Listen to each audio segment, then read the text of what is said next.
So hello student, welcome to my channel. आज हम देखने वाले हैं सीजी बोर्ड छत्तीसगढ़ माध्यमिक शिक्षा मंडल द्वारा जारी प्रादर्श प्रश्न पत्र कक्षा 10वीं और विषय हमारा विज्ञान साइंस का। तो इसमें जो होता है पूर्णांक रहता है 75 75 नंबर का जो होगा आपका बोर्ड एग्ज़ाम फाइनल एग्ज़ाम में 75 नंबर का होगा, और जो आपका 25 नंबर रहता है वो आपका 25 नंबर प्रैक्टिकल रहता है साइंस में।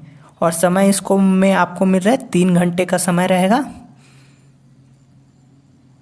और ये प्रादर्श प्रश्न इसलिए इम्पॉर्टेंट हो जाता है क्योंकि आपका जो इसी पैटर्न से प्रादर्श प्रश्न पत्र के पैटर्न से फाइनल एग्ज़ाम में ही क्वेश्चन आते हैं। इसमें कुछ क्वेश्चन इम्पॉर्टेंट भी हो सकते हैं और कुछ क्वेश्चन नॉर्मल बेसिक भी होते हैं। इससे अगर आप प्रैक्टिस कर सकते हैं कि आप एग्ज़ाम के लिए कितने तैयार हैं और कितने तैयार नहीं हैं। अगर आप कुछ क्वेश्चन नहीं भर रहे हैं तो उसको प्रैक्टिस कर सकते हैं, और लगभग फरवरी या मार्च में एग्ज़ाम होने वाले हैं तो उससे पहले आप प्रादर्श प्रश्न पत्र हल कीजिए। इससे आपका कैपेसिटी पता चल जाएगा कि आप कितने प्रश्न बना सकते हैं और कितने समय आपको लग सकता है। तो चलिए बिना किसी देरी के वीडियो शुरू करते हैं। तो इसमें दिया है आपको जो प्रश्न पत्र दिया रहेगा सेम रहेगा, सभी प्रश्न अनिवार्य हैं। प्रश्न क्रमांक 1 वस्तुनिष्ठ है। इसमें खंड आ बा सा, जैसे कि हमने सिलेबस ब्लूप्रिंट में देखा था कि आ बा सा रहते हैं, और इसमें सभी सब्जेक्ट 10वीं के किसी भी सब्जेक्ट में आपको 15 नंबर के जो है वो ऑब्जेक्टिव क्वेश्चन ही मिलेंगे। मतलब रिक्त स्थान, सही विकल्प इत्यादि, जैसे सत्य असत्य है, जो सही जोड़ी बनाइए, ये सब आता है। अब आगे बढ़ते हैं। इसमें दिया है खंड अ प्रश्न पत्र 1A। इस खंड में 5 बहुविकल्पी प्रश्न है, उनमें से सही विकल्प आपको चुनना है। तो ये है ऑब्जेक्टिव टाइप क्वेश्चन, प्रश्न 1A। तो पहला क्वेश्चन है सोडियम लिथियम पोटेशियम के आकार का घटता हुआ क्रम होगा। तो इसका उत्तर क्या होगा? सबसे बड़ा पहले आएगा, तो आएगा पहले, दूसरा इसका आंसर हो जाएगा पोटेशियम, सोडियम, फिर लिथियम। फिर दूसरा है निम्नलिखित ऑक्साइड में से किसका विलयन अम्लीय होगा। तो अम्लीय विलयन किसका हो सकता है? H2O तो उदासीन है। अभी इसके आगे बढ़ते हैं। ऐसे क्वेश्चन आएंगे इंपॉर्टेंट क्वेश्चन, तो इसको आप प्रादर्श प्रश्न पत्र को जरूर हल कीजिए। अगला प्रश्न दिया एसिटिक अम्ल का IUPAC नाम। IUPAC नाम भी इम्पॉर्टेंट है। डी है ताप 27 डिग्री का केल्विन पैमाने में मान होगा, तो 273 प्लस 27, तो इसका हो जाएगा 300 केल्विन। इसका सही आंसर हो जाएगा तीसरा। अगला देखते हैं। यदि वस्तु समतल दर्पण से 5 सेंटीमीटर की दूरी पर हो तो प्रतिबिंब की वस्तु से दूरी होगी। तो प्रतिबिंब की वस्तु की दूरी, तो इसका आंसर क्या होगा बताइए कमेंट करके। अब आते हैं बी में। मैं आपको इसमें प्रश्न बता रहा हूँ कि किस टाइप के आगे। अगर आपको इसका सॉल्यूशन भी चाहिए तो आप कमेंट कीजिए, मैं इसका सॉल्यूशन सॉल्व करके ज़रूर आपको एक वीडियो इस पर बना दूंगा। तो खंड बी जो रहेगा इसमें भी 5 प्रश्न और ये रिक्त स्थान है। तो 10 ओम की 3 प्रतिरोध श्रेणी क्रम में जोड़े गए हैं, तुल्य प्रतिरोध का मान खाली स्थान होगा। अगला इसमें खाली स्थान में है यदि किसी बड़े इलाके से सारे कीटभक्षी चिड़िया समाप्त कर दिया जाए तो खाली स्थान का प्रकोप बढ़ जाएगा। सी दिया है लक्षणों का पीढ़ी दर पीढ़ी पहुंचना खाली स्थान कहलाता है। वृक्क की इकाई होती है, ये भी सरल क्वेश्चन है। समतल दर्पण द्वारा प्रतिबिंब सीधा आभासी और खाली स्थान बनता है, डैश बनता है। अब ये हो गया उचित संबंध। सी है, इसमें पारा है, सोडियम हाइड्रोक्साइड, डायनेमो, विरंजक चूर्ण, पारिस्थितिक तंत्र। तो डायनेमो ऊर्जा का स्रोत हो सकता है, सोडियम हाइड्रोक्साइड रोगाणु राशि हो, विरंजक चूर्ण रोगाणु राशि हो सकता है। पारिस्थितिक तंत्र एजी टेस्ले हो सकता है। पारा धातु है और सोडियम हाइड्रोक्साइड क्षार है, ये हो सकता है। अगला है प्रश्न क्रमांक 2 से 6 तक प्रश्न अति लघु उत्तरी प्रश्न है। प्रत्येक प्रश्न पर 2 अंक निर्धारित है। उत्तर का अधिकतम सीमा 30 शब्द है। तो कैसे प्रश्न आते हैं देखते हैं। प्रश्न क्रमांक 2 है, आपको 2 परखनलियां दी गई है, इनमें से एक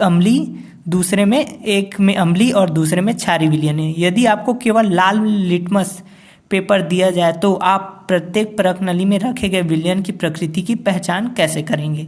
तो ऐसा तार्किक क्वेश्चन भी आपको आ सकता है, ये अम्ल और क्षार से रिलेटेड। तीसरा क्वेश्चन प्रश्न क्रमांक 3, प्लास्टर ऑफ पेरिस का रासायनिक सूत्र और इसका कोई 2 उपयोग। तो रासायनिक सूत्र में 1 नंबर है और इसके 2 उपयोग में 2 उपयोग लिखेंगे, उसमें 1 नंबर। तो ऐसा उपयोग लिखते हैं तो मूर्तियां बनाने में हो सकता है।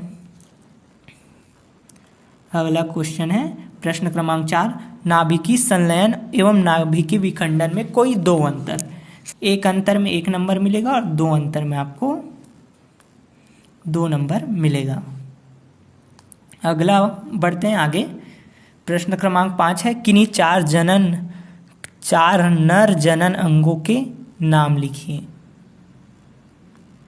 प्रश्न क्रमांक 6, पारिस्थितिक पिरामिड किसे कहते हैं। अब अगला निर्देश दिया इसमें। प्रश्न क्रमांक 7 से 10 तक के प्रश्न अति लघु उत्तरी प्रश्न है। प्रत्येक प्रश्न पर 3 अंक निर्धारित हैं। उत्तर की अधिकतम सीमा 50 शब्द है। 3 नंबर में कैसे प्रश्न आ सकते हैं आपके, जो फाइनल बोर्ड एग्जाम में देखते हैं। तो प्रश्न क्रमांक 7 है, 1 किलोग्राम जल का ताप 80 डिग्री सेल्सियस, यदि इसे 40 डिग्री सेल्सियस वाले 1 किलो जल में मिश्रित कर दे तो मिश्रण का ताप ज्ञात कीजिए। इसमें मिश्रण का ताप ज्ञात करना है, ये गणितीय प्रश्न हो जाता है। ऐसे प्रश्नों को आप जरूर देखिएगा। प्रश्न क्रमांक 8 कहता है, उत्तल लेंस एवं अवतल लेंस में कोई 3 अंतर। तो ये बहुत सरल है, उत्तल और अवतल लेंस में कोई 3 अंतर। अगला प्रश्न है प्रश्न क्रमांक 9 है, फ्लेमिंग के बाएं हाथ का नियम लिखिए। आपको बाएं हाथ का नियम इसका लिखना है। इसका दाएं हाथ का नियम भी होता है, बाएं हाथ का भी नियम होता है। प्रश्न क्रमांक 10 है, जीवों के विकास में चयन एवं अनुकूलन की क्या भूमिका है, इस समझाइए। आपको बताना है जीवों के विकास में चयन और अनुकूलन की क्या क्या भूमिका हो सकती है और इसको आप थोड़ा समझा दीजिएगा। इसमें आपको 3 नंबर मिलेंगे। अगला है निर्देश दिया। प्रश्न क्रमांक 11 से 14 तक के प्रश्न लघु उत्तरी हैं। प्रत्येक प्रश्न पर 4 अंक निर्धारित हैं और आंतरिक विकल्प मतलब अथवा दिया है, 2 दिया है, उसमें आपको 1 बनाना रहेगा। उत्तर की अधिकतम सीमा है 75 शब्द। तो प्रश्न क्रमांक 11 है, ईसा ने 4 बिलियन ABCD की सार्वत्रिक सूचक से जांच की, तब pH मान क्रमशः 7, 14, 1, 6 प्राप्त हुए। इस आधार पर बताइए कौन सा विलयन प्रबल क्षारी है। तो प्रबल क्षारी 14 वाला होगा, दुर्बल अम्लीय होगा 6 वाला, प्रबल अम्लीय होगा 1 वाला और उदासीन होगा 7 वाला, जिसका 7 pH मान आएगा। तो ये बहुत सरल पूछा है और इसी में अथवा है, क्योंकि 4 नंबर का क्वेश्चन। तो आप ऊपर वाला बनाइए या नीचे वाला, कोई एक बनाइएगा। एक तत्व का इलेक्ट्रॉनिक विन्यास 2, 8, 6 है। लिखिए यह किस तत्व का वर्ग है, यह तत्व किस वर्ग का है, यह तत्व किस आवर्त का है, इस तत्व की संयोजकता क्या होगी। तो इसका हो जाता है 1s², 2s², 2p6, तो ये हो गया 10 हो गया, और होगा 3s² और 3p4, लास्ट में रहेगा 3p4। तो 4 हो गया, तो 12, 13, 14, 15, तो 15 होगा इसका आवर्त होगा। इस तत्व की संयोजकता +4, इस तत्व में प्रोटॉनों की संख्या होगी, कितनी होगी इसका है तो 16 है इसका, तो प्रोटॉन रहेंगे इसमें 8 रहेंगे प्रोटॉनों की संख्या। अब देखते हैं प्रश्न क्रमांक 12। शिशिर के पास 2 विलयन एथेनॉल और एथिलाइक अम्ल हैं। उसमें दोनों विलयन में सोडियम का टुकड़ा डाला और देखा कि एक गैस निकल रही है जिसके पास माचिस की जलती तीली ले जाने पर पॉप की आवाज आती है। इस रासायनिक क्रिया को समीकरण द्वारा समझाइए। तो ऐसे तार्किक प्रश्न भी आ सकते हैं आपके में। और इसमें अथवा दिया है, सोडियम का एक यौगिक X सफेद रंग का चूर्ण है तथा यह बेकिंग पाउडर का एक घटक है। जब X को गर्म करते हैं तो एक गैस Y उत्पन्न होती है तो चूने की पानी को दूधिया कर देती है। तो इसमें होने वाले गर्म करने पर वियोजन अभिक्रिया का रासायनिक समीकरण लिखिए और X का उपयोग प्रति अम्ल के रूप में क्यों किया जाता है। तो X से इसमें हिंट दे दिया है कि X एक प्रति अम्ल है। अब देखते हैं प्रश्न क्रमांक 13। समजात अंक एवं समवृद्धि अंग क्या है, उदाहरण देकर समझाइए। और इसी में अथवा दिया है, मनुष्य में लिंग निर्धारण की प्रक्रिया को लिखिए।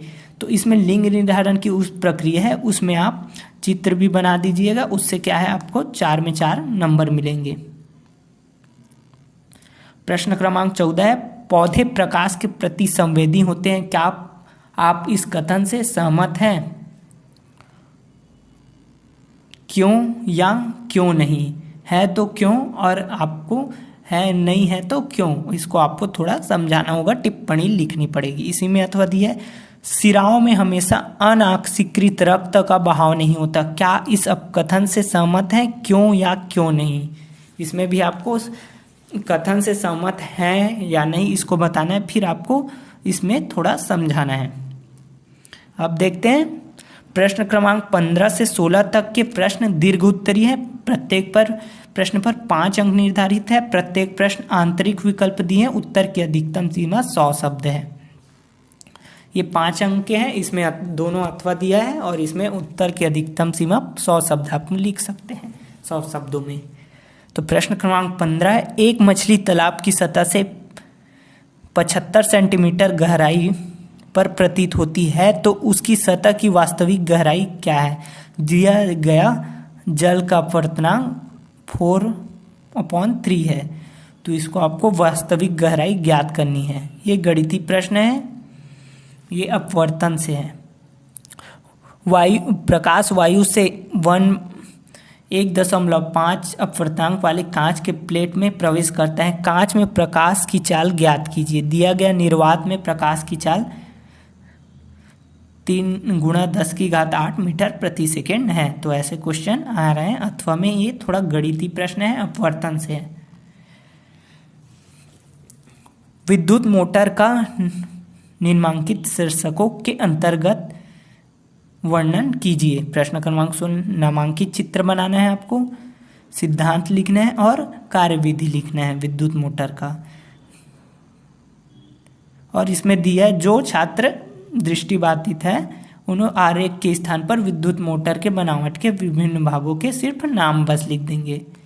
अब इसी में अथवा है, प्रयोगशाला में ओम के नियम के सत्यापन का वर्णन निम्न बिंदुओं के अंतर्गत कीजिए। पहला आपको वर्णन करना है नियम क्या है, ओम का नियम, इसका विद्युत परिपथ का वर्णन करना है और अवलोकन सारणी। इसमें जब विद्युत परिपथ का अवलोकन करेंगे तो इसमें आप चित्र बना दीजिएगा विद्युत परिपथ का। अगला देखते हैं प्रश्न क्रमांक 17 और 18 दीर्घ उत्तरीय है। इसमें 6 अंक निर्धारित है और 150 शब्द आप इसमें अधिकतम लिख सकते हैं। ये मोस्ट इम्पॉर्टेंट क्वेश्चन है, हर साल पूछा ही जाता है। अब आगे जाएंगे 11वीं और 12वीं में, तब भी आपसे ये क्वेश्चन पूछा जाएगा। जंग लगने के विद्युत रासायनिक सिद्धांत को समझाइए। क्या होता है जब संतुलित समीकरण लिखिए, इसको अलग अलग है कि जंग लगने का विद्युत रासायनिक सिद्धांत आपको समझाना है। और इसमें दे दिया क्या होगा जब संतुलित समीकरण लिखना है। ये ए बी में 2 है, पोटेशियम परमैंगनेट को गर्म करने पर और कार्बन की ऑक्सीजन के साथ क्रिया होगी तो। और इसी में अथवा दे दिया है, आपको कोई तत्व दिया गया है, आप कैसे पहचानोगे कि वह धातु है या अधातु? 3 तरीके से लिखें। और इसमें बी दे दिया है, निम्न अभिक्रिया को संतुलित करना है, एल्यूमिनियम की जल वाष्प से अभिक्रिया, और इसी में दूसरा है जिंक ऑक्साइड की सोडियम हाइड्रोक्साइड से अभिक्रिया। तो जो इसमें ए है वो 3 नंबर का है, ये बी का पहला, ये 1.5 नंबर का 3, तो इस प्रकार 6 नंबर हो गया। अब प्रश्न क्रमांक 18 है, सिराओं में कपाट पाए जाते हैं धमनियों में नहीं, क्यों? इसमें आपको समझाना है। और इसी में बी है, अमाशय में स्रावित HCl हाइड्रोक्लोरिक अम्ल के कोई 3 कार्य लिखना है। अथवा है दे दिया है, और इसमें यह है, पीयूष ग्रंथि को मास्टर ग्रंथि क्यों कहते हैं? ये भी IMP है, इस साल पूछा जा सकता है क्वेश्चन, पीयूष ग्रंथि को मास्टर ग्रंथि क्यों कहते हैं। अगला क्वेश्चन है, मादा में कोई 3 तृतीयक लैंगिक लक्षण लिखिए। तो इसमें 3 नंबर है, इसमें 3 नंबर। तो पीयूष ग्रंथि को मास्टर ग्रंथि क्यों कहते हैं? 3 नंबर। और इसको आप ऐसे प्रश्नों को छोड़िएगा मत, जरूर पूरा पढ़िएगा, समझिएगा, याद कीजिएगा। और मादा में कोई 3 तृतीयक लैंगिक लक्षण लिखिए। तो ये था छत्तीसगढ़ बोर्ड द्वारा जारी प्रादर्श प्रश्न पत्र कक्षा 10वीं विषय विज्ञान का। इसमें प्रादर्श प्रश्न पत्र 2 और प्रादर्श प्रश्न पत्र 3 भी है। तो इसमें आपको पहला मैंने समझाया, और दूसरा और तीसरा आपको मेरे टेलीग्राम चैनल में इसका PDF मिल जाएगा। लिंक आपको डिस्क्रिप्शन में मिलेगा टेलीग्राम चैनल का, तो उससे आप ज्वाइन कर लीजिए और मैं उसमें PDF भेज दूंगा आपको। तो बस आज के लिए इतना ही। अगर वीडियो अच्छा लगा तो वीडियो को लाइक कीजिए, और आने वाले वीडियो में हम इसका सॉल्यूशन भी जानेंगे और बाकी विषयों का भी प्रश्न पत्र के बारे में चर्चा करेंगे, प्रादर्श प्रश्न पत्र के बारे में। तो मिलते हैं अगले वीडियो में। धन्यवाद। अगर चैनल में नए हैं तो प्लीज़ सब्सक्राइब जरूर कीजिएगा।